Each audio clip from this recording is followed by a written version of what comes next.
There you go. You're good. All right. Hey, everybody. Welcome back. Surprise episode of the Total Basis Fantasy Baseball Podcast.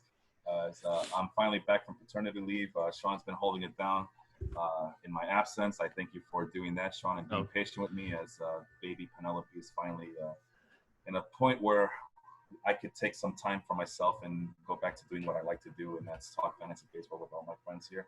And congratulations, by the way, and welcome back. I'm so glad to have you back. I'm super excited for the podcast. Yeah, man, I can't wait. We were still doing fantasy baseball stuff, right? But it's just we weren't doing it. Episodes anymore because of the pandemic was part of it, and then me being away for the baby. But I think we finally have some sort of normalcy with the baby being able to kind of not need so much attention, and we have baseball seasons back. So. Yeah. And the reason we didn't announce anything because we've been trying to get an episode going for about a week now. But it seems like yeah, everything was just it wouldn't sync up, but we got it today. And even though it's a little bit of an earlier time slot, we'll be sure to have it audio only on Spotify and Apple Podcasts as well. So if you miss us now, you'll be listening to us later. Fantastic. All right, let's get going. We do have a hard stop in the afternoon, so we got a lot to cover. And we just mentioned the pandemic. Fantasy baseball in the age of the pandemic is our first topic. It has completely turned everything around. Sean, what do you have to say about that? Oh, wait, I just have something to say about that really quick. If you spare me a couple of minutes here. It's been frustrating, man. It's been absolutely frustrating. I mean, I figured that there was going to be a lot of unknowns, a lot of chaos. I didn't realize it was going to be this chaotic. I mean, you got a couple of teams who can't follow protocols. Yep. And then when they're actually on the field, the pitchers aren't pitching as deep into games. Bullpens are being overused. Bullpen rules are not defined for a lot of these teams. People going on the IL because they're getting the virus and they're getting sick or just being overworked. So it's been pretty brutal. I don't know if you feel the same way, Sean. How do you feel about this? Yeah, it's really been tough, especially when news broke about this time last week that Miami was just going on hiatus. I mean, they were taking a spring break trip essentially to their hotel rooms in Philadelphia where they were quarantined for basically the entire week. I think their bus finally got down to South Florida. They took a bus to somewhere, Baltimore or something like that. And but in the fantasy world, it's been really tough to try and find replacements because not only has it been, teams like the Marlins and Cardinals that have been postponed and aren't playing, it's also their opponents. So it affects double the amount of teams. MLB's done their best, to try and change the schedule on the fly. The Yankees ended up playing the Orioles instead of the Phillies like they were supposed to. But it's getting really hard, especially for us. We have the semi-weekly, and we really rely on our starters making their starts when we expect them to. And then when 2 hours before the game, their start gets scratched, you're scrambling to make sure we actually hit our innings limit because I know I've been pretty lucky. Most of my guys have made their starts, sans maybe one or two players, but other players haven't been as lucky. Yeah, and if I see if a player of mine, especially the pitchers, if I see a player of mine having to play Miami, especially in our semi-weekly league, the Fantasy Baseball Live Fantrax League, I'm benching that player. I'm not taking any chances on possibly having to face the Marlins on one of these periods because who knows if they're going to play at all, if that's going to be more games that are postponed and then on top of that, you got to worry, are my players going to get sick because they're playing the Marlins? So yeah, it sucks, man. Like I said, I figured it was going to be a lot of chaos. I figured it was going to be, frustrating times. And the reality of it is it has gone a whole new level of frustration with me and just I don't know, man. But that's the thing about what we're always preaching on this show is you have to adapt to your surroundings. You have to adapt at all times. It's a different year, causes different issues. This one has a lot of issues this season, 2020. So, but the games must go on, and if we're in it to win it, then we must adjust and do what we got to do, right? Yeah, and you would say that has your hitters or your pitchers been more affected with the pandemic? I would say my pitchers. Your pitchers? I would say because of my 3 leagues, right? Because in the Fantrax League too, I know you wanted to point out. Well, you lost Juan Soto for the first week or so. Yeah, but my other worry was I look at my pitching staff like, holy crap, I don't have enough starts. I look Yeah. at I look in my other league, my points league, and I'm like, holy crap, Noah Syndergaard's out for the year. Keone Kela has the virus. Hector Neris has the virus. I have no closer. Ken Giles just got a forearm issue that might affect his elbow as well. So I have no closers anymore, and I'm not even looking. I'm not even bothering to find closers at this point because the roles are not defined anywhere else on these teams. If you don't have a top 10 closer that's healthy right now, you don't have a closer at all. You just have a bunch of darts thrown at a dartboard, and you're hoping for the best, right? Yeah, and that's the thing is we've seen kind of relief pitching get just thrown into the wind. Two of your best closers from last year, Kirby Yates and Liam Hendricks. I don't even think Kirby Yates has a save. He's really struggled his first 2 or 3 appearances. Drew Pomeranz, the free agent signing, he's actually swiped in there and gotten 2 saves for him. But on the other hand, starting pitching has been dominant. Guys like Shane Bieber, Sonny Gray, Jacob deGrom, these guys are just being dominant in their first 2 starts, which lends me to believe that pitchers have the early advantage so far in this season. Partially probably because most hitters, in spring training, they get 25, 30, 45, 50, sometimes even 50 at bats. Meanwhile, before this season, they had 3 exhibition games. And I think the most telling stat that shows just how much of an advantage pitchers have had so far is this slash line: 155, 253 on base, and a 244 slugging. That is the combined slash line of Christian Yelich, Ronald Acuna, Cody Bellinger, Alex Bregman, and Peter Alonso. Those are 5 of the best fantasy hitters from last season, and they're not even close to the Mendoza line. I mean, Ronald Acuna has struck out in almost half of his at-bats. He finally hit his first home run last night against the Mets. Christian Yelich is 1 for 27.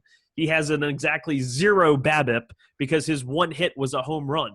Cody Bellinger is still taking some walks, but he hasn't gotten going. Alex Bregman hasn't gotten going.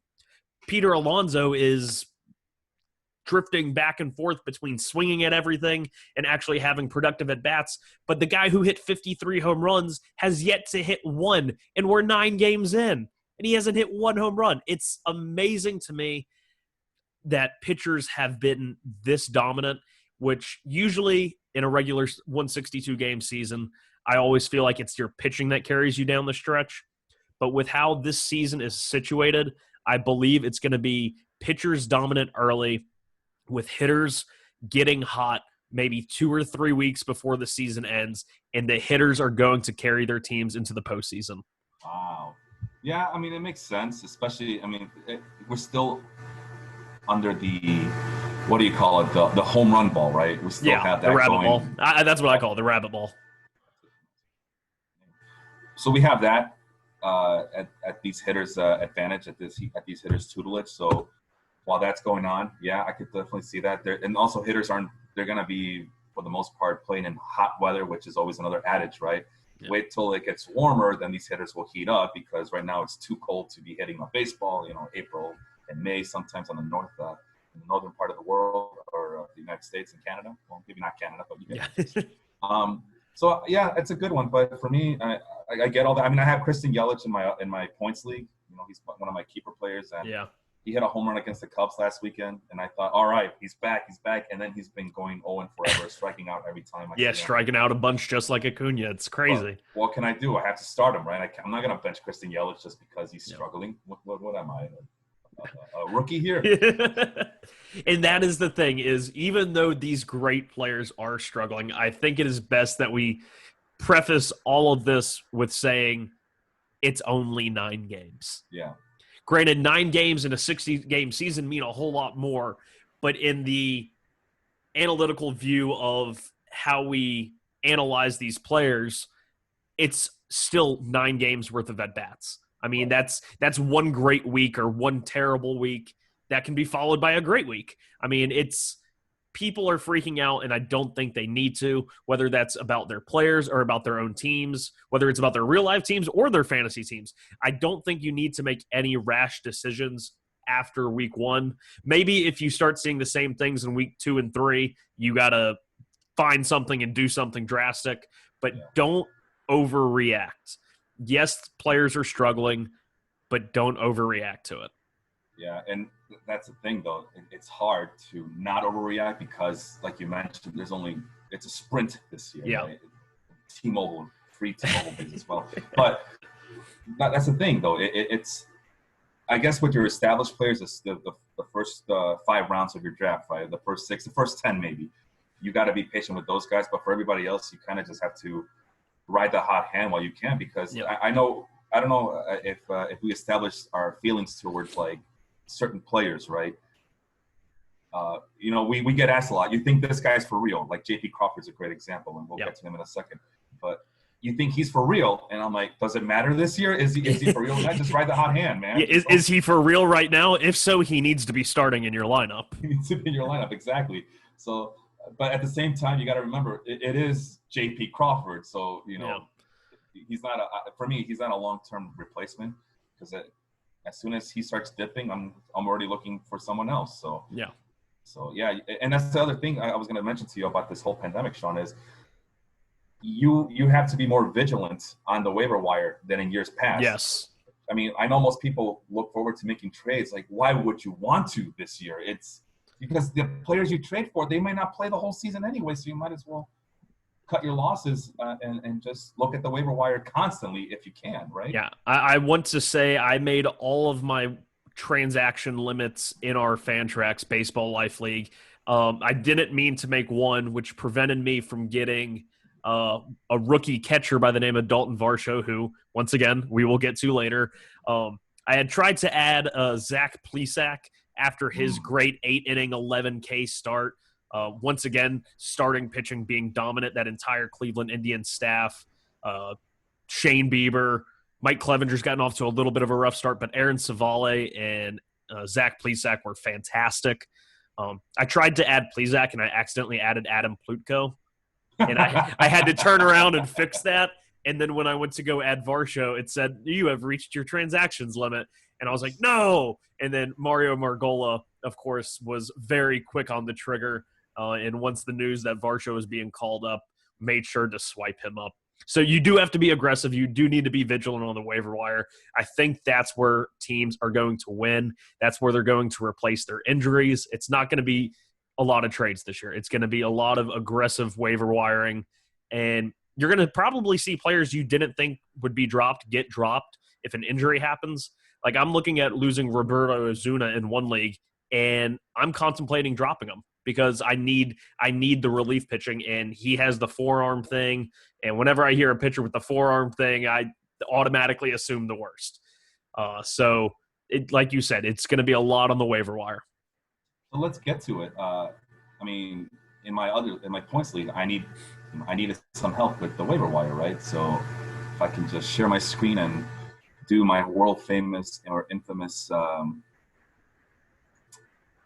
data Excel sheets. Can you see that? Yes, I can see that. That is your pitchers. Yeah, those are the pitchers I was looking for. Okay. I was looking to drop Josh Lindblom, who I kind of picked up because he was supposed to get 2 starts. And there's another one. I don't even know what the hell he did. I just see that. Yeah, I don't think he got the 2 starts in, like as I was promised. He has back spasms. And the Brewers also missed a couple of games this weekend with the Cardinals because of their postponement. So, and that's a weekly league. So yeah. I missed out on 2 starts that I was promised, and I might not get any starts, and I'm losing ground already there. And even when he was out there, he's not doing very well. I mean, as you could tell right there from the 55.6 hard rate against. Maybe it wasn't a good idea to pick him up, but he did show some promise. And this is the list I had. So Zach Davies, Spencer Turnbull, Randy Dobnak, Michael Vaca, Tyvon Walker, Josh Lindblom, and Alec Mills. I am butchering them on purpose, folks. I do know their names. When I see a W, I can't help but pronounce it as a V. So yeah. So that 5 and 6 right there. I was never sold on Lindblom coming back. he was kind of trying to pull the whole Miles Michaelis, go overseas, develop a new pitch, come back. But That's why I did it. his pitching stuff really hadn't changed aside from adding a relatively nice splitter. But I mean, if you still don't have the velocity to keep hitters off of it, you're going to have a tough time. But looking at some of these names, we have talked about Spencer Turnbull. I feel like I mentioned his name a lot, even though he was kind of riding under the radar. You know, he had the 17 losses last year, so he was pretty much fantasy irrelevant.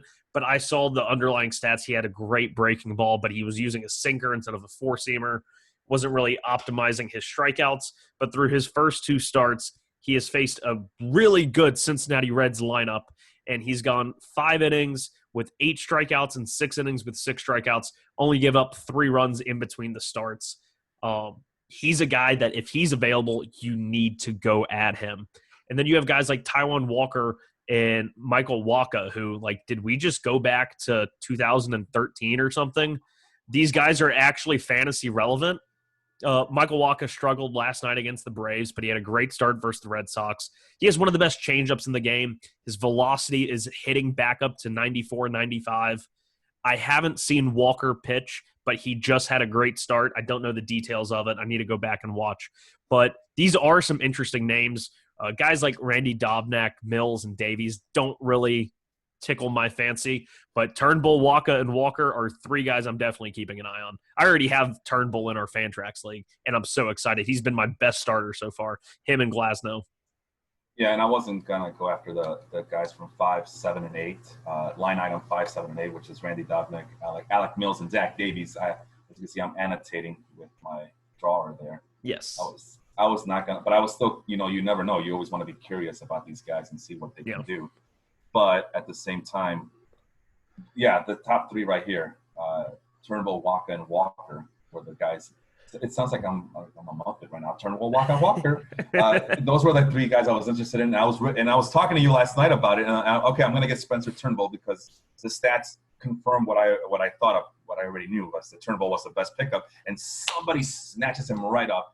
And I blame my baby because I had the baby to myself last night, and she, while I was making while I was doing this research, she started crying bloody murder, and I had to kind of pay attention to her for about an hour. And then when I finally got back into it and talking to you about it, Yankees fan snatched them up right from my hands. God damn it! Always blame it. Yankees are ruining baseball. Yankees #Yankees ruining baseball always. Fucking Yankees fans. So I ended up with Michael Wacha, and yet another Mets player to add to my list of Mets players. The more I want to avoid Mets players, the more they bring me back in. So yeah, that's that list. But yeah, I think you and I agree that the top 3 on this list, Turnbull, Wacha, Walker, were the best of the 3. And that's probably the order I would go into is Turnbull, Wacha, Walker. This is being sorted by velocity. What a coincidence. So there you go. And it is interesting to note that Taijuan Walker is still only 27 years old. He's about to turn 28. But this is a guy, he came up very young. He's only thrown over 150 innings twice. The last 3 years have just been devastated by injury. But the stuff was always there. He was also one of those guys that he didn't really strike out as many people as you would think his stuff would suggest. So if he's somehow able to rebound and make a career out of it again, that's going to be a great story. That's a great human interest story as well as a fantasy baseball story. Yeah, I was always a big fan of Taijuan Walker, man. I was like, I had him up here. I mean, you mentioned 2013. He has a soft spot in my heart because 2013 was the first time I got into sports writing, and I used to always hear about Taijuan Walker and those Mariners. Big time prospect. The Mariners had a freaking farm system, and that's the reason why Felix Hernandez decided to sign that 7-year deal with the Mariners, even though they're the Mariners. But yeah, I mean, you had Taijuan Walker, James Paxton, Danny Hultzen, I think was Hey, he just made his Cubs debut last year or this year, right? Yeah, I believe so. I think you're right. And then Nick Franklin, Brad Miller. I mean, not so much Brad Miller, but I'm thinking about the other guy. Dustin Ackley, I think, is the other guy who I thought was going to be Jesus Montero. Yeah, well, after he got traded. Yeah. So, yeah, man. And Taijuan Walker, I thought was the best of that Mariners bunch. And I bought in heavy for him. And like I said, he has a sauce with him because that's when I started my whole sports writing career. And what, 7 years later, we're now talking about Yeah, him and you're making a still comeback. talking about him, and he's back. He's back. All right. Well, always good to talk about Taijuan Walker. If he has hope, then we all have hope, right? Yeah. That's baseball in 2020. So moving on, we talked about. Oh, we already talked about the sample sizes, the established players. You already mentioned Christian Yelich and guys like Alex Bregman, right? Yes. So let's see here. Which I guess brings us to. Did we also talk about what we should do, how we should treat these small sample sizes already? Don't overreact. I think that was the big label I'm going to put on these guys. Don't overreact. It's 9 games. Yeah. So okay. So that's what I wanted to say. Is like for those established veterans, right? Like those. Yeah. The first 10 picks of your draft, right? Unless there's like a drastic, horrific injury that happened. Yeah. Even though it's a small sample size, you guys got to be patient with those guys, the Christian Yelich's of the world. You got to be patient. You have no choice. I mean, you're stuck with them. You invested heavily on them. Yeah. And when is the right time to cut them or trade them? I don't know, because I know it's only 60 games, but you don't want to be that guy that trades away a superstar because you didn't have the patience. Now, conversely, if it's on the back end of your bench or the back end of your draft, those guys, and if they're not doing anything for you in the first week or two, then yeah, you gotta get rid of them and go with a hot hand. I mean, I think this past week, Sean, we were asked about J.P. Crawford. Yeah. Is he can he do this for the long term? Like what long term? It's 60 games. Pick him up. Yeah, and you were talking about how you needed help on your infield in your points league as well, your middle infield, and J.P. Crawford was a name I suggested, and that kind of brings us to these post-hype prospect sleeper breakouts. I think I just combined so many fantasy terms in the same thing. I'm kind of proud of myself. But J.P. Crawford, he came up, he was a top 100. I want to say he peaked inside the top 25 with the Phillies, and he just never – got it with him. He'd always been a slick fielding, good plate discipline shortstop. But when he came up to the majors, he just didn't hit the ball hard enough to really get it out of the infield or in any sort of driving the ball to the outfield. And that led him to be traded for Gene Segura 2 years ago. And he's been in Seattle. And the plate discipline's still there. He has posted respectable walk rates. I believe it was about 9 or 10% last year, and he's around that same ballpark this year. And he's starting to hit the ball more. There's been a bit of a swing change, a stance change. I don't buy in that he's, the batted ball data for him is great. He's like smoking the ball. But once again, small sample size. But it does lend me to believe that, hey, this is a guy who always had good plate discipline. He's still really young. Maybe that hit tool is starting to develop. Maybe he is starting to bulk up a little bit. Same thing with Colin Moran, a guy who was basically the headliner in the Garrett Cole deal and has struggled for a year or two, but he was always a hitter. And then he got up to the majors and struggled, and now he leads the league in home runs. I mean, life comes at you fast. Colin Moran's the MLB home run leader. How many had that on their MLB bingo card? Can I just mention that I also wrote glowingly about Colin Moran for Mario Margola's portfolio page after he got off to a hot start the first couple of weeks of the season about a year or two ago, and we never heard back from him ever again. But don't be fooled by Colin Moran. Sometimes he'll do this to you. But again, he's a hot hand. You got to take advantage of that if you can. Yeah. And the best thing about Colin Moran right now is his batted ball data is fantastic. He's smoking the ball. Basically, the only person hitting the ball harder than him is Corey Seager. But his BABIP is still only 267, partially because he's hit 5 home runs out of, I believe, his total amount of hits it can't be more than 10. But so that would make the BABIP a little bit lower. Yeah, he has 9 hits and 5 of them are home runs. Expect that to come down. But 321, 367, I could see him being a 290, 300 hitter with a plus on base percentage. So I don't think that's out of the realm of possibility. Of course, he's not going to slug 893 over a full season. He's not Barry Bonds. But oh yeah, that's a cat. That you got me flustered now. But related. Yeah, so J.P. Crawford, Colin Moran, guys that are, if they're available, go get them. Ride the hot hand. Be the person that gets them and puts them in their lineup and wins a week because of it. Don't be the guy that says, oh, I was going to add him, but I wanted to see if Trey Turner was going to get hot, which he's a guy we'll talk about later. Well, we're saving that for later. But Teoscar Hernandez, another guy, he's been around and had never really reached his potential, but now he's in a better lineup. That Blue Jays lineup has improved all around, and he's still hitting the ball hard. So those three guys, look for them. If they're there, pick them up. Be the aggressive person in your league. Don't be the passive one. All right. And speaking of which, you mentioned J.P. Crawford.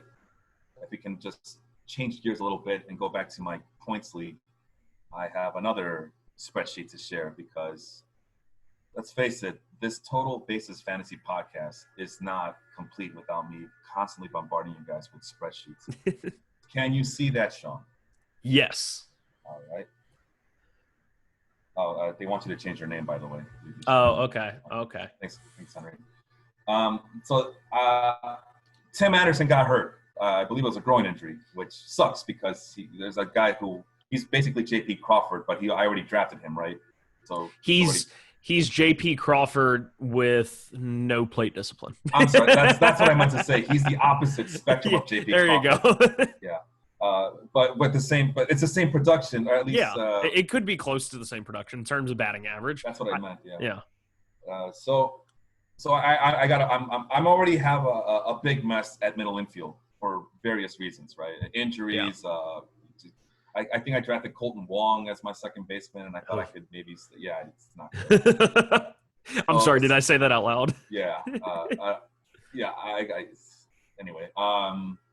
Freddie Galvis was my replacement second baseman for Colton Wong, and I figured Tim Anderson would be my shortstop, and then the shit hit the fan, so now I got to scramble, and here's my big list of middle infielders available in my points league. And there's Freddie Galvis, and I'm thinking to myself, yeah, maybe he's not my answer at second base. Maybe I should start looking for second baseman or a shortstop because he qualifies at both. So I don't know. Of this list that you see here, Sean, who would you have thought I would have gone with here? Dansby Swanson is hitting the cover off the ball, but he also has a very unrealistic BABIP. It's well over 500. He's not really hitting the ball much harder, but he's hitting kind of the soft line drives, killing the Mets, absolutely killing them. He had like a 5 RBI game in that first series. Donovan Solano for the Giants has been batting right behind Mike Yastrzemski, who is currently leading all of the majors in WAR at 1.0, 9 games in. So he's already picked up a major league leading 13 RBIs because he's also leading the league in batting average at 448, which if you're batting 448 behind a guy who has an on base over 500, you're going to get a lot of RBIs. So Donovan Solano, if he's available, ride the hot hand. He's not going to do it the whole year. I'm not saying that, but ride the hot hand.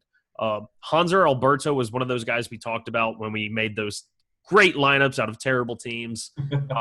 He had a high batting average last year. He doesn't hit the ball hard, but he crushes left-handed pitching, which when you look in that division now, the Yankees have 4 left-handed starters, 3 left-handed starters.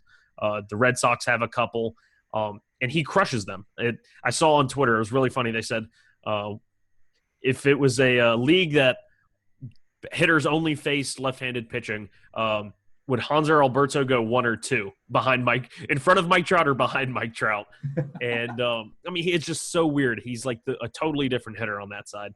But there's a couple of interesting names there: Shed Long, Jose Peraza, and then my favorite, Nick Madrigal. He's still hitless. We're hoping for that first major league hit, and hopefully once it comes through, they're going to come in bunches. So fingers crossed for him. And this is sorted by weight runs created plus. The little filters in the way, but there's supposed to be a plus. Oh, there, right here. So negative 100, only after 2 games. I'm not as high as many White Sox fans are on Nick Madrigal, but I do understand that he comes with a very high hit tool. He makes a lot of contact, and the contact that he makes is supposed to be hard hit contact. So we'll see if that comes to fruition. But he's supposed to be the next Jose Altuve. I don't know all about that. You see that when Jose Altuve came up, he had this great hit tool, and everyone said he has no power. He was a doubles, triples, 45, 50 steal guy. That's kind of the profile I see for Nick Madrigal now. He hits a little bit too much. His line drives have a lot of top spin, so they usually bounce, like right where the edge of the grass is. So he Exactly. needs to work on getting it out of the infield. He has plus speed, but it's not elite speed. Right. He can steal bases. He's a solid base runner, and he has a 3% strikeout rate in the minors. Over 700 plate appearances, and he struck out 21 times while walking 51. This is an elite level points league possible producer just because of how little he strikes out, how high his batting average could be, and how high his on base could be. And if he can somehow get out of the 9-hole and hit 1 or 2 in that White Sox lineup in front of the big boppers like Luis Robert and Eloy Jimenez, you're going to have something special for not only Madrigal, but he's going to make the hitters behind him better because he's going to be on base. He's going to be putting pressure on the defense with his speed. And the White Sox lineup is a whole mess of things at the moment. As I think Robert was still hitting number 7, and Jimenez is just moving up slowly but surely to number 6, it just frustrates me because those guys should be on the top half of that lineup, not the bottom half. But veterans, there's a hierarchy, blah blah blah blah blah. But the thing with Madrigal is, little known fact about for those who don't live in Chicago, one of the radio hosts here on the local radio sports radio station, he has given him the nickname of Slappy, and that's the nickname I like to call him, Slappy Madrigal, because he's a little guy who, all the reasons you just mentioned, he's not Altuve. He could be. I mean, if that's his ceiling, then thank God. Yeah. But I don't see it that way. He's an undersized second baseman who is just a guy who's full of skills, and I don't know how much athleticism that he has. I don't think he's as athletically gifted as Jose Altuve is. And again, these are it's all relative and different spectrums of life. You guys should know by now, okay? But the guys I went with, I did go with Nick Madrigal just because he is a prospect, just because he is a very highly sought-after prospect. And I figure, well, if anything, it's just another way to piss off the White Sox fans. There's like about 2 or 3 of them in this league, so might as well just pick him up and see if I can take advantage of his high ceiling if it ever comes to that. But I trust him over some of these other guys. I do remember you talking about Hanser Alberto, and I was this close to getting him, but I'm like, no. There's something about him that I don't like. I can't quite put my finger on it. I should strike while the iron's hot, but I'm not going to do that. And I did go with Dansby Swanson as my shortstop. Good pick. I think he's batting number 2 in today's Braves Mets game. Even the real life teams, they're riding the hot hands. They see that Dansby's hitting the ball really well and that Ozzie Albies was struggling, and they swapped them in the lineup. Albies had been in that number 2 slot basically all year. If Swanson's batting 2 and Acuna starts, producing a little bit more, Dansby Swanson, that would have been the guy I would have suggested if you were trying to really go for it. Yeah, and like you mentioned, you said that he's been killing Mets pitching. Well, if that's the case, they're going to face each other like a million times this year, right? Yep. We're about to finish up a series. It'll be 7 times, and then they don't face each other until the end of September. But got to take advantage. Yeah, for sure. for sure. So, yeah, that's what I'm going to go with. Hopefully this solves my issues at at the middle infield. I mean, I got a long-term prospect in Nick Madrigal. I got another post-hype sleeper prospect, say that 10 times fast, and Dansby Swanson. I was close to getting Carter Kieboom, but I need to see more of him. But, I mean, it's a solid list of players, but it's also a list of guys who are going to be there because there's a lot of depth going on in the waiver wire at middle infielder. So I went with the guys I could trust at this point. So I don't know. You tell me if you're watching, if you can see the screen, tell me who you guys would have gone with from this list. I'll keep it up for a little bit as we try to change gears a little bit.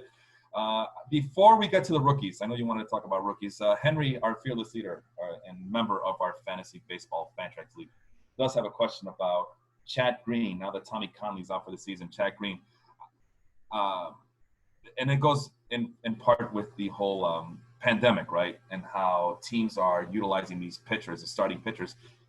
And I think we talked about before the show, Sean, that it's also negatively affecting the relief pitchers. Yeah. The guys who were supposed to, like before the season started, who had the role penciled in as the 7th, 8th, maybe even the 9th inning guy, those late inning relief pitchers. I mean, shoot, they're talking about Oliver Drake pitching in the 5th or 6th inning just to, keep the game going. Yeah, the Rays really pulled a fast one. They had everyone thinking, oh, Nick Anderson's going to be used as the fireman. Oliver Drake picked up 2 early saves in the season. And then next thing you know, right after everyone went and added him, I'm guilty of it. I went and picked him up in our Fantrax league. And then the very next day, he's pitching in the 6th inning. So it just goes to show you have no real clue who's going to be closing games unless you're a Tigers fan and you have own Joe Jimenez in fantasy, because he's pulling a Shane Green 2019. And even though the Tigers are not a very good team, he already has a league-leading 4 saves. He's gotten a save in each game he's appeared in. He has a 4.5 K per 9. He's not striking anybody out. But guess what? He has 4 saves. And in fantasy, that's really valuable. Like, I hated Shane Green last year, but through 2.5 months, which is essentially what this season's going to be, Shane Green was leading the league in saves. So it's whether or not you believe in these guys, if they're getting the opportunity and they're, somehow coming through, you need to be the one that has that guy in your lineup. And I remember we talked about those closers. There was like a list of 4 closers at the back end of my list. And I can't remember at the top of my head, but one of the guys was Keone Kela and Joe Jimenez, which, I'm purposely butchering his name. Jose Jimenez. Sorry about that. I don't trust Joe. I mean, I've always liked Jimenez, right? Because he has a blazing fastball, and if he could just put it together, he could be a dominant closer. But, there's something shaky about him. But what I do love about Joe Jimenez, he's guaranteed the opportunity, because the Tigers are still going with that old school model that our closer is a closer because he's a closer. Screw it. If he's the closer, then you go and draft that guy. And they don't have some elite offense that's going to blow teams out. So there are going to be a lot of close run games. And if he goes out there and produces, then you need those saves, especially in a roto league or categories league. Which brings us back to Chad Green. I forgot. Is Aroldis Chapman still injured? I can't he's rejoined the team, but he is, I still think, on the COVID injured list. He still looks bulky and muscly as ever. I believe he was like lifting every single weight known to mankind while in quarantine, because he was asymptomatic and they said he was able to stay in shape and condition and whatnot. So that's always a plus. I'm glad he's feeling better, but he should be rejoining the team shortly. So I'm just looking at the roster, because Tommy Conley is one of those other, like if you're in a league that keeps a tab of holds and low whip and low ERA and high strikeout rates, that's a guy to get easily. But this season, I don't know if these roles even matter, especially for a team like the Yankees, who are just loaded with relief pitchers everywhere. I mean, I'm looking at the roster resource right now. They have Zach Britton as a closer for right now, but you still got Adam Ottavino, Chad Green as a late setup man, Jonathan Holder, Jonathan Loaizia, Luis Avila, and all those guys. I don't know where Chad Green falls, but usually Chad Green is the de facto long inning relief guy who's there to eat up innings, and he's able to do that.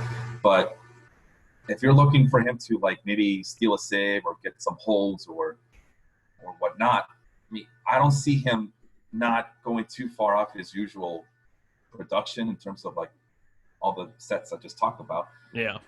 I just don't know what his role is.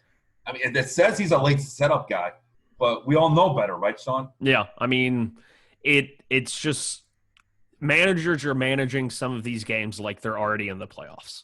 Exactly. And they're going to try and win every single game. And if that means using Josh Hader or who's another closer off the top of my head, Kenley Jansen, if that means using them in the 7th inning when you have runners on base, guess what? Dave Roberts and Craig Counsell, that's what they're going to do, because all of these games are just that much more important. So roles be damned. Find a good relief pitcher and cross your fingers that they give you saves. I think that's the strategy I'm adopting. That's all I can do. Because when you have guys like Cole Sulser for the Orioles, Taylor Williams for the Mariners, these are guys that have 2 saves apiece. There's only a handful, like 5 or 6 or 10 guys that have 2 saves. So I wouldn't recommend going and getting a Cole Sulser because he has more saves than Roberto Ozuna. But at the same time, you got to be wary of these guys just in case they do take the job and run with it. You want to be ahead of the train and grab them off the waiver wire. Now, I'm taking a different approach with relief pitchers because, as you know, I'm a big I like to keep track of relief pitchers, as silly as that sounds, because you never know, right? That's why I'm enamored with the Yankees relief corps, because they're so useful in the leagues that I set up with you. especially in roto leagues and categories leagues and such. But with me, it's like this year, I am not going after anybody. Like I'm not chasing anybody in particular. I'm just kind of waiting it out a little bit. I still have, I believe I have in our Fantrax league, Jose Alvarado as a guy who maybe can pick up some holds for me because Yeah. holds is a category.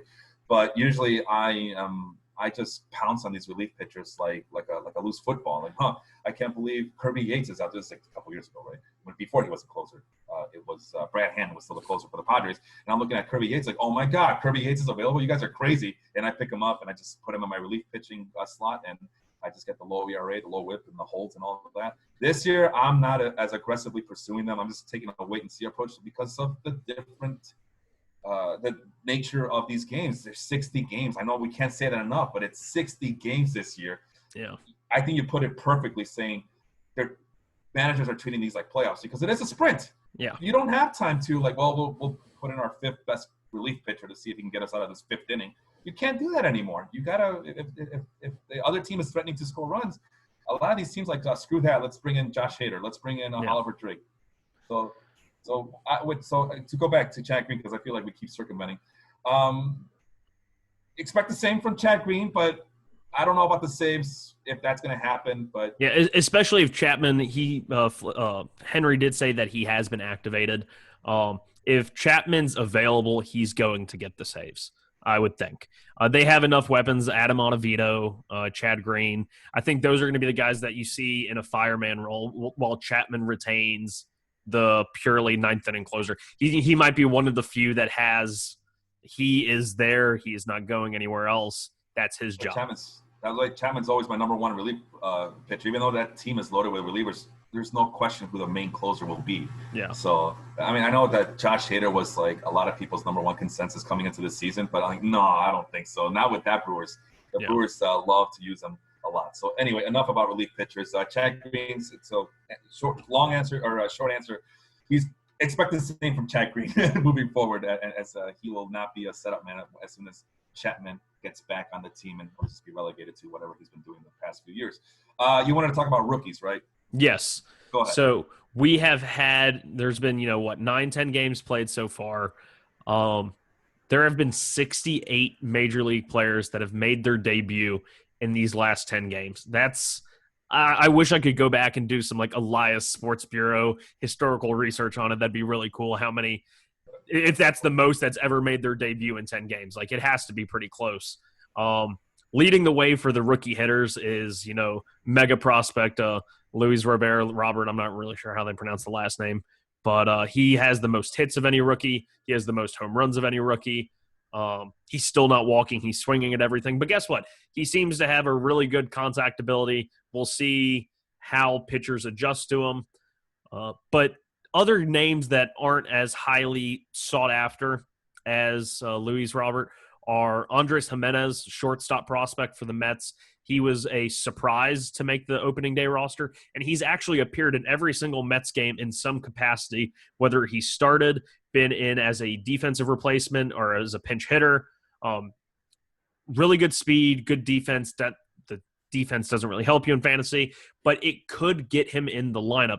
Ahmed Rosario, the shortstop for the Mets currently, has really struggled, and if he struggles more, Andres Jimenez could find himself in the lineup as the starting shortstop.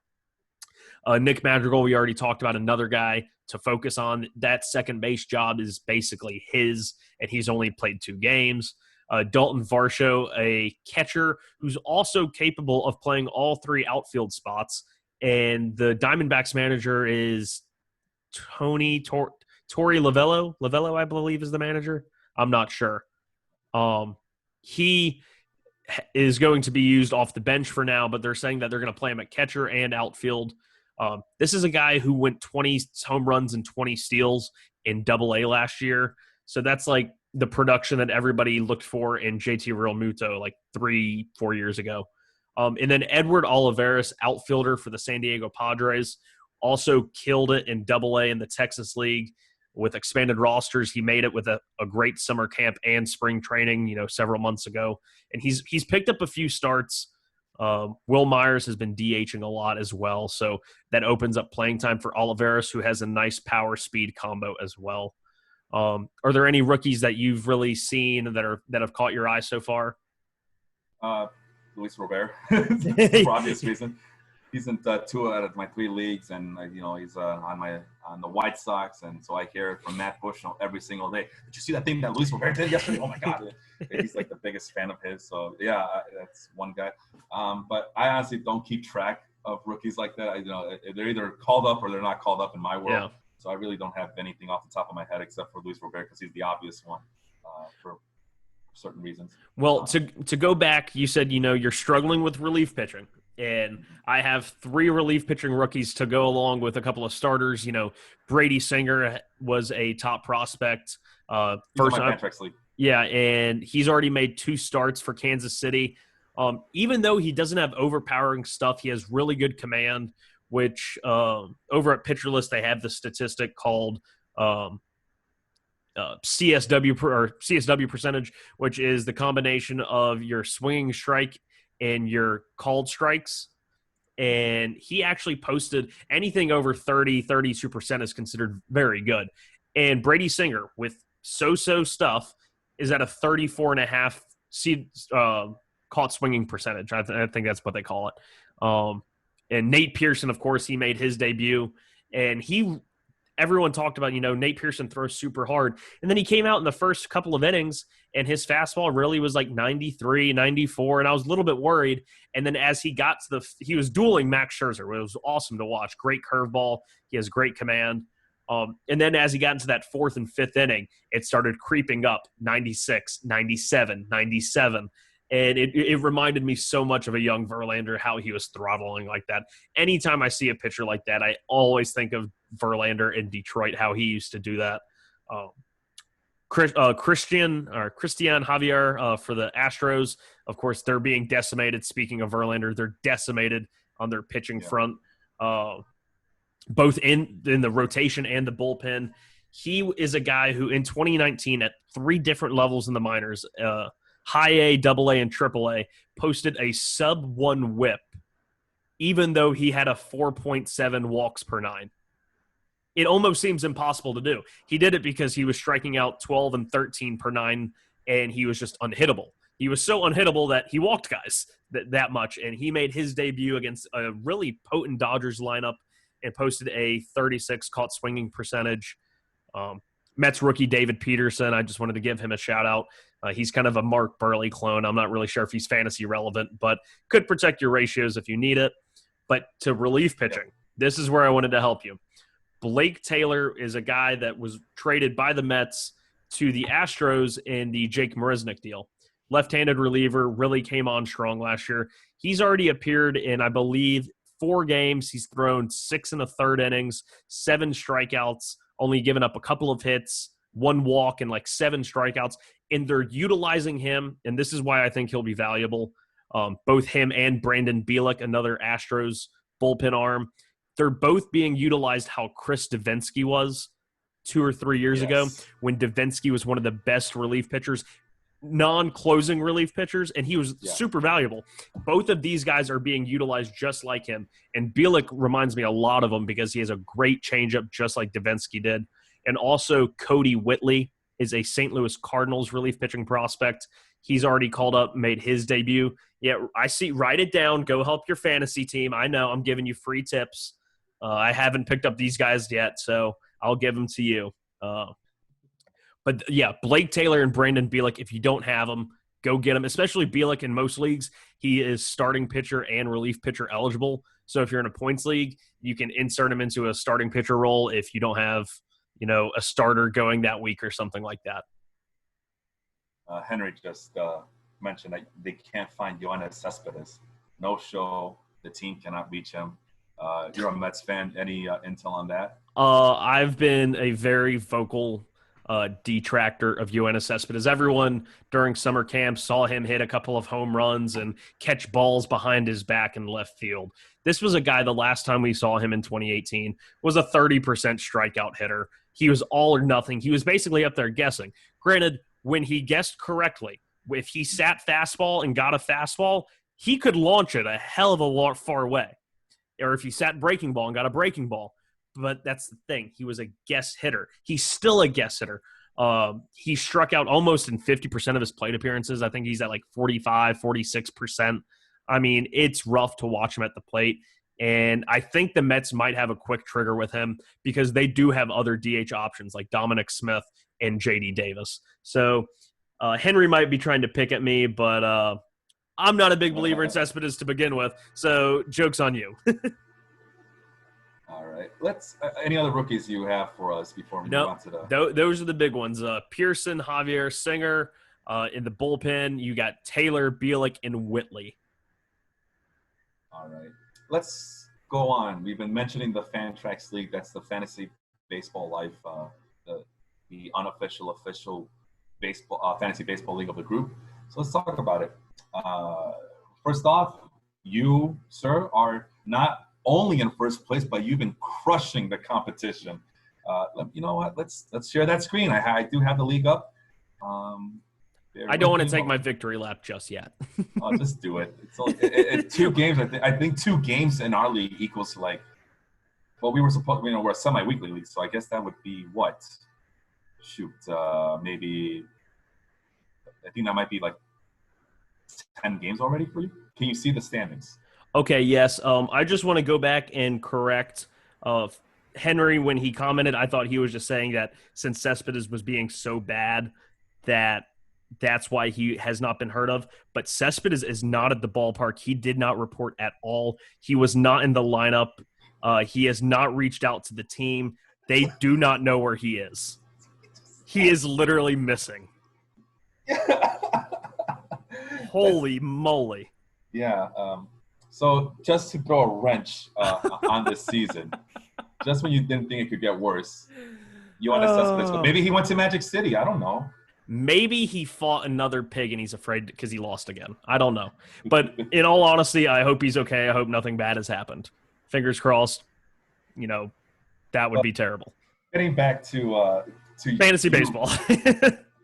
Well, that's fantasy relevant. Yes. There's a lot of guys who did, or a lot of people, I should say, that did trust you in Cespedes' comeback, and now look, he's nowhere to be found. But you are killing the competition. I mean, not only are you undefeated, but as you can see, the points for, no one's even close to you right now, and the run differential, so to speak.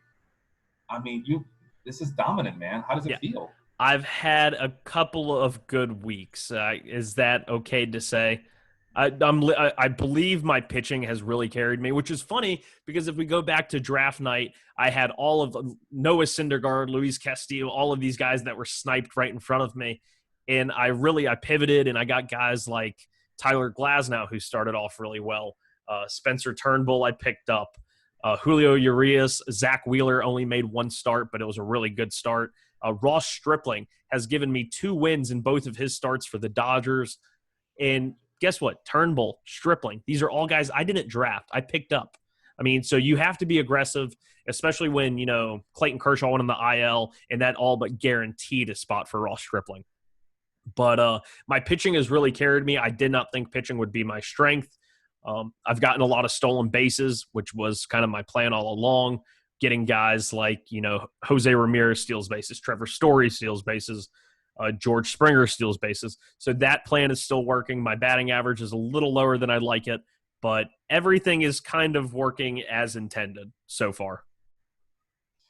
You're too modest, man. I mean, dude, you have 17 and a half more points than the second place guy right here.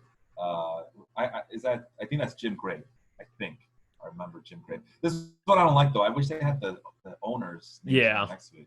That's what sucks about it. Anyway, even when you hover over it, it doesn't tell you who the owner is.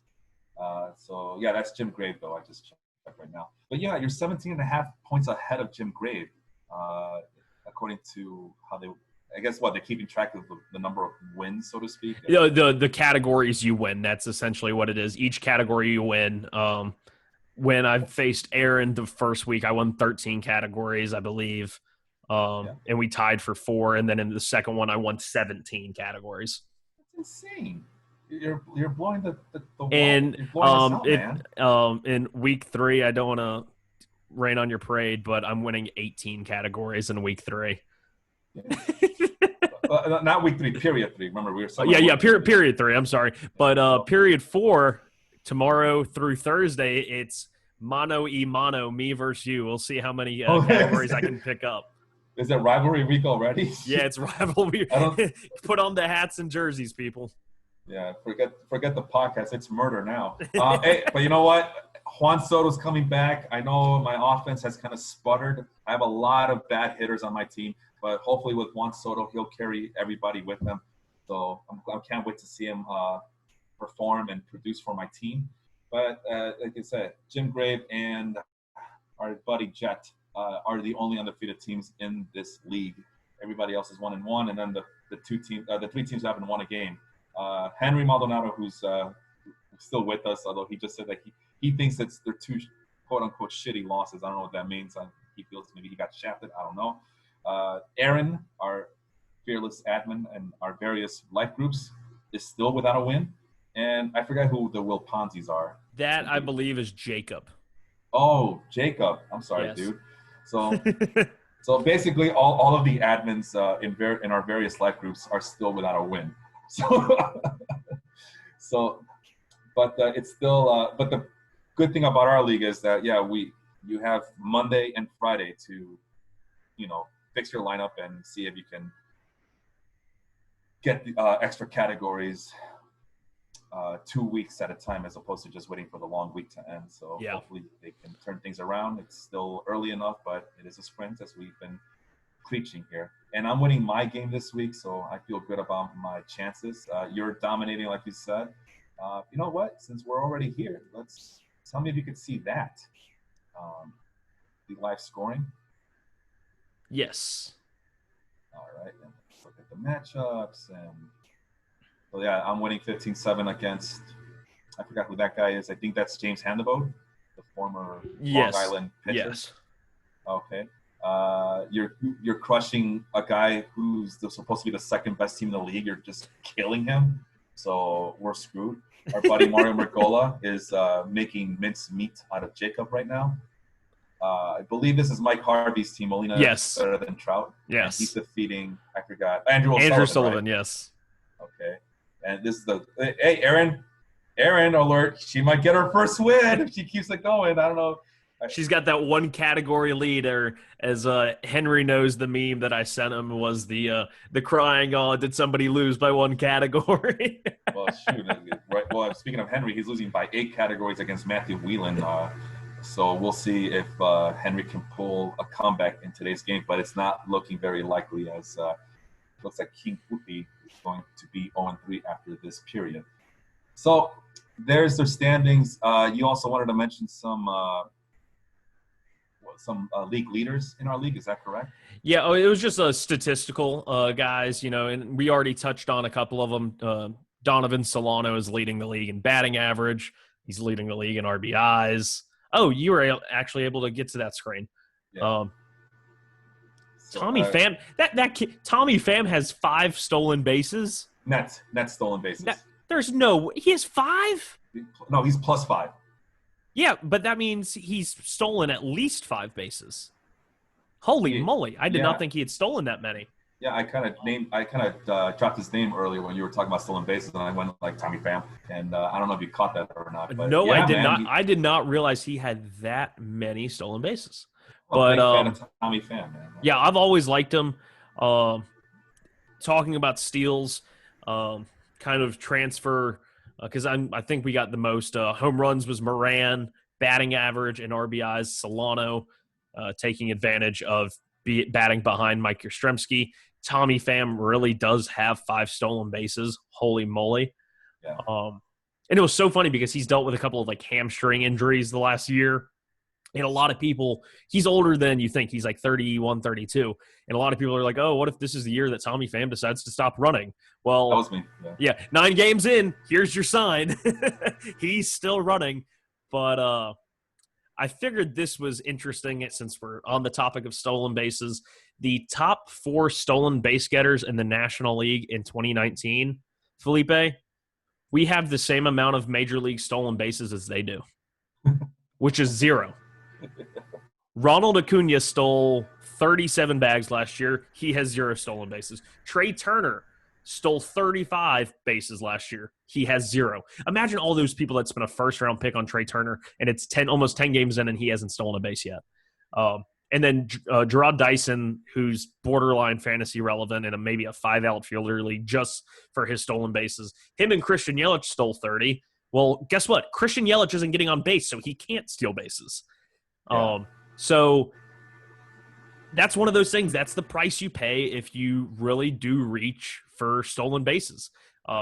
Meanwhile, if you view Tommy Pham as a guy, hey, he might give me a couple of stolen bases here and there, and that was the reason you picked him compared to others, guess what? You are just rolling in the stolen bases Benjamins right now.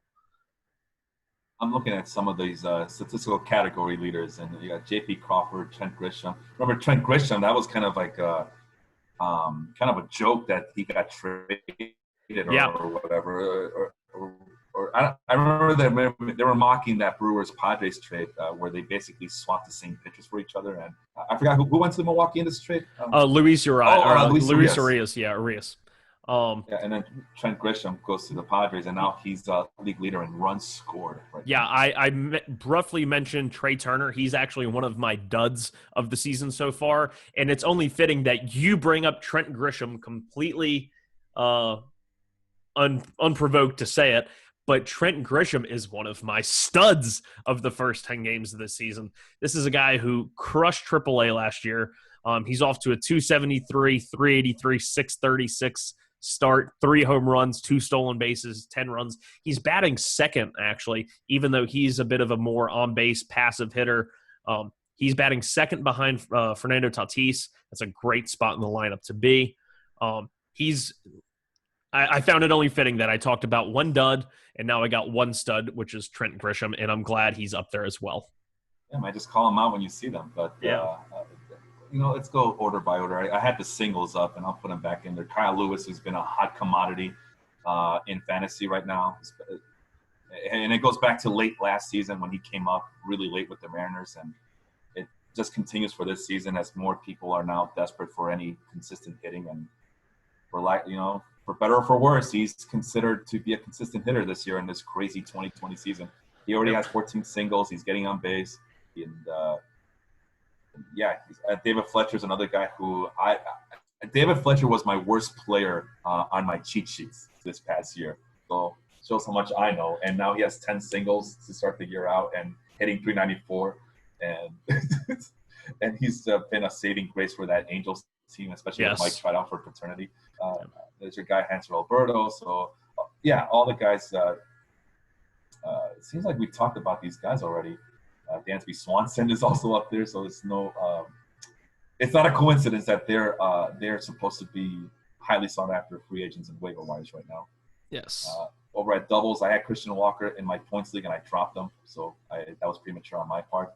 And now I'm desperately looking for a first baseman right now as well. No, did somebody claim him, or have you been able to get him back? I don't know. I wasn't interested in getting him back anyway, but I think somebody did because I didn't see his name pop up again. So I started believing all the Diamondback fans telling me, oh, he's not even that good. He's not even that good. So that's what I get for listening to Diamondback fans.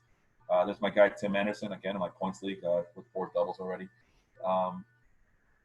Renato Nunez, who we talked about extensively in our Orioles preview, just because the Orioles don't have anybody. He's up there in doubles, 344 on-base percentage for him. That's pretty decent. Yeah, that's solid for Nunez. Yeah, triples. J.P. Crawford again shows up. Brandon Lowe. Was that Brandon Lau?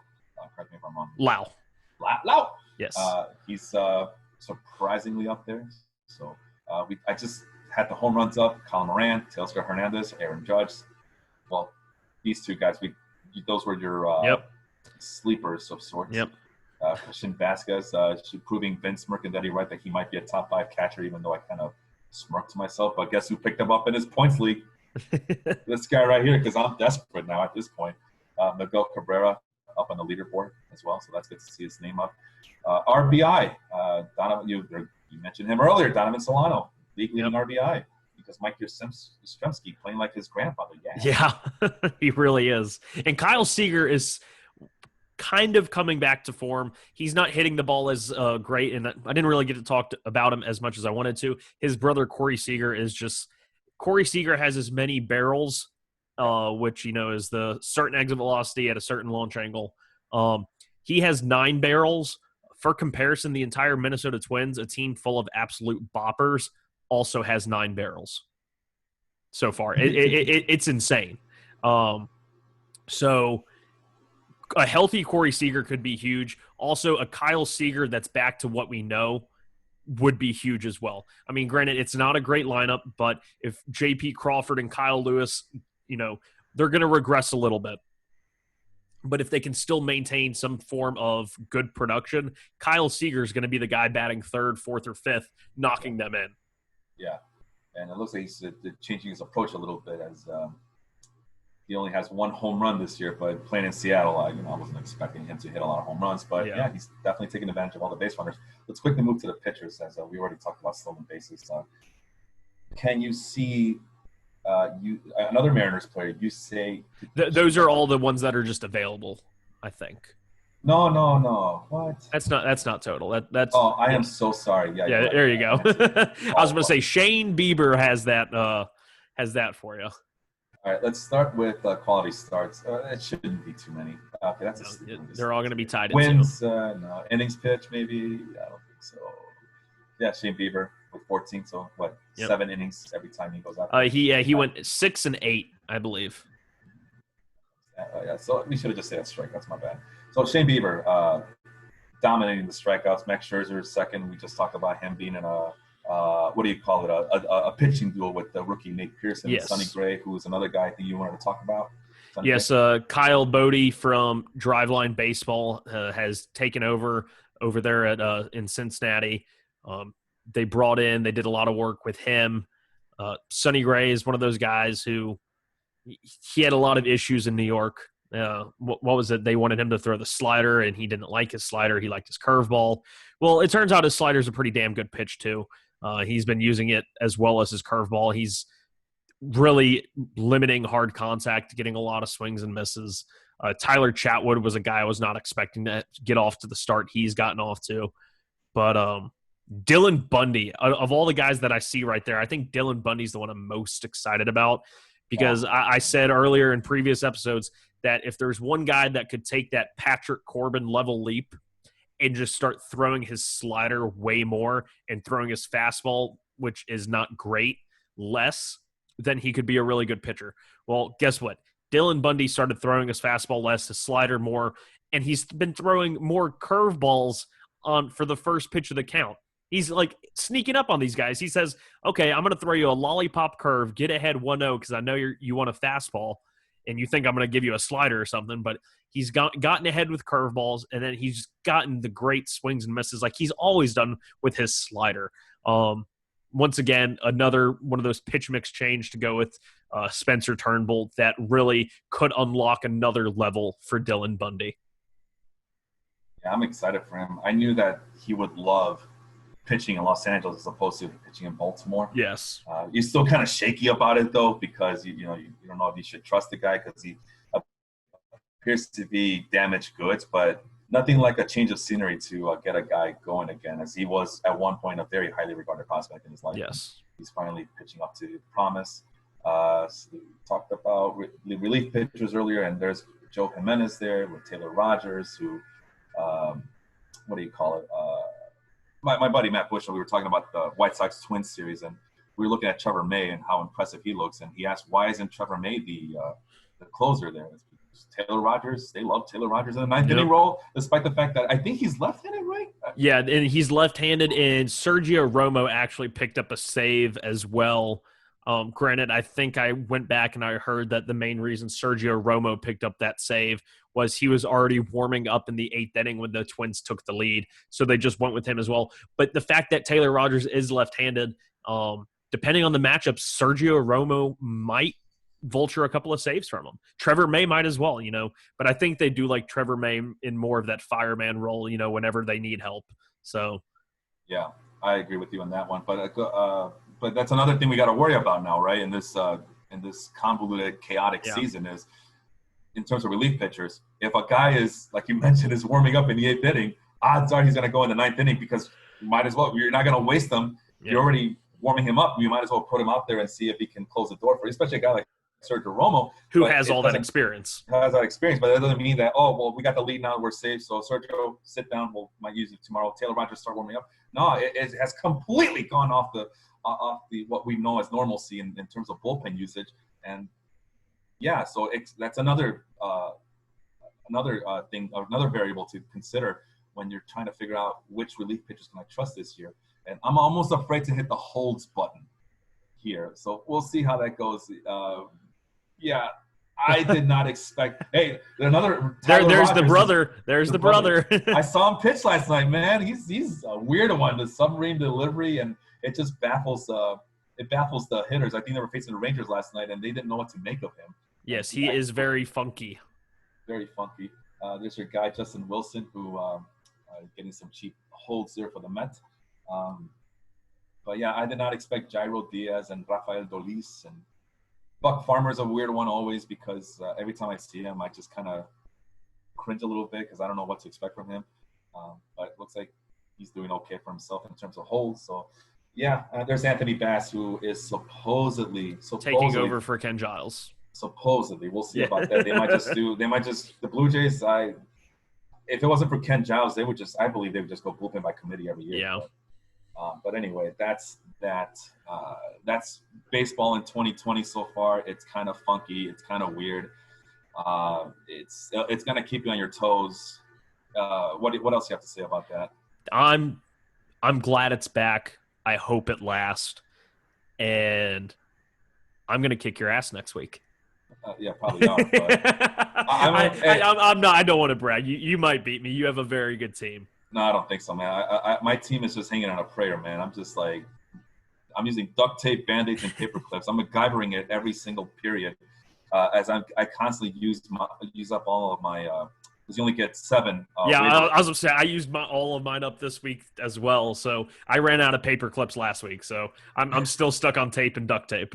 I mean, I have a hole at first base because I like that strategy of waiting at the very last minute to pick up a first baseman bit me in the ass. Catchers, it looks like I drafted the wrong ones, and Carson Kelly and Salvador Perez. I picked up the wrong catcher, and Mike Zunino, thinking that, well, he might suck, but at least he's going to be playing every day. And it turns out, no, he still sucks. I thought they were talking about fixing his hitting and his approach and all that. But Juan Soto's back, so hopefully he will rise up all the boats on my team. There was something else I wanted to mention. No, I slipped my mind. Our matchup for this week. I believe you had asked earlier one of the reasons I think why my offense has done so well, even though some of them have really underperformed. But my top 3 hitters, because remember I went 4 hitters to start off the draft, I believe. I think it was 3 or 4 straight hitters, and I was like in a complete panic because I didn't know what to do after that. But guess what? It's kind of worked out for me so far. Ketel Marte, Jose Ramirez, and Trevor Story. Marte's 12 for 35. Jose Ramirez 12 for 32. 2 home runs, 5 RBIs, and a stolen base. And Trevor Story 10 for 6 with 4 home runs and a stolen base as well. And I got Kyle Tucker. He was sitting on my bench this past week, but he's starting to get playing time and breaking out. So really looking forward to it. I hope my guys can hold on, and I just need my pitching to stay healthy because, like you said, pitching seems to have gone. Everybody has it. Everyone's gobbling it up. And if you have an injury, you're going to have to find a replacement fast. Henry's asking about Alec Mills. I don't like him too much for the Cubs, but I mean, I want to say he's a pitch-to-contact pitcher. Yeah. Doesn't get a lot of strikeouts. I mean, he performed well last year down the stretch when they used him as a spot starter. I would keep an eye on him, but I wouldn't get crazy excited or anything like that. Yeah, I think if he's pitching 2 starts, you get him. Yeah. Anyway, last thing on the docket before we got to go. I know you have a hard stop right now, but I just wanted to talk about the fact that Mike Trout is on paternity leave. There is a baby Trout out there, a baby minnow of sorts. And he already has a baseball reference page. So we want to just kind of have fun with that. His initials are BAT, B-A-T. That's perfect. That's the best part about it. Beckham Aaron Trout. So that is not an accident. He's named after Tim Beckham and Gordon Beckham and maybe Henry Aaron Lewis. Gordon Beckham actually made a tweet about it. He said, I know this kid's going to have a lot of expectations living up to my stats.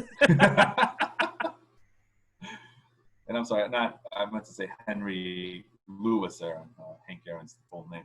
So the question was that we kind of made fun of us. What is his, what's going to be his ADP in dynasty leagues next year? And Yeah, I say, you have to pick him over Jason Dominguez, obviously. obviously. Yeah, I mean, future of baseball here.